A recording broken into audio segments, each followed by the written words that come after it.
Hey everyone, wanted to tell you about something I found out. There's two nurses that have come out.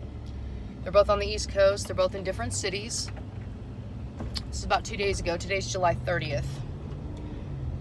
Number one nurse talks about working in a convalescent home. She's an RN. None of the elderly in the convalescent home were showing any signs of sickness. Everybody was doing very well. An entity of the government came in, said they wanted everybody tested within a few days. A lot of people got sick. She said it was up to 80% of the people got sick. Just gonna let that sink in for a minute. Second nurse works in a hospital. She's also an RN. She says that she can't keep up the lie anymore. It's just too much for her. So this is a whopper. She says that in the tests there are microchips, very small, can't really see them. They're going up in the blood-brain barrier. She's been putting them in many people without their knowledge, and she's feeling guilty, so now she's coming out as well. What did I tell you guys about the tests? Don't get the test. Don't get the test. I'm sure there's a lot more going on with those tests than just a little microchip. I don't think that once it's up in the blood-brain barrier, you can get that out.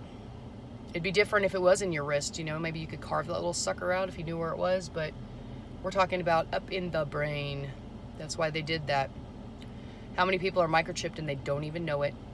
How much DNA did they get from this? And how many of those tests were contaminated? Now, Bill Gates comes out in a new interview, and I found it really interesting. I got home from truck driving last night. I was taking a shower listening to the interview, and in the interview, not only was it brought out from the interviewer that people that got the first vaccination round got very sick, like severe chills, high fevers. She said, well, how do we know these are safe? And they go through their thing, and I'm going to cover more of that in the next video. But what he said got me. He said, well, the elderly, because she was talking about a high dose. Why are people getting such a high dose? And why do people have to get two?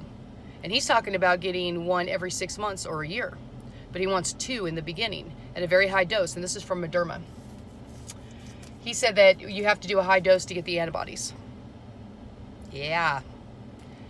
Then he goes on to say we need to really get the elderly on all of this. We need to get the elderly vaccinated as soon as possible. She said, well, what about the high dose? He said, we just have to do it. We have to get the elderly. What are they up to?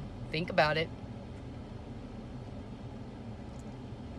Just think about that for a little bit. If you have any comments, please leave them below. And I hope you guys have a beautiful day. I've got more videos coming today. I've been working on a lot of stuff this week. I just can't get them out when I'm truck driving. So there'll be more coming. Love you guys. Bye.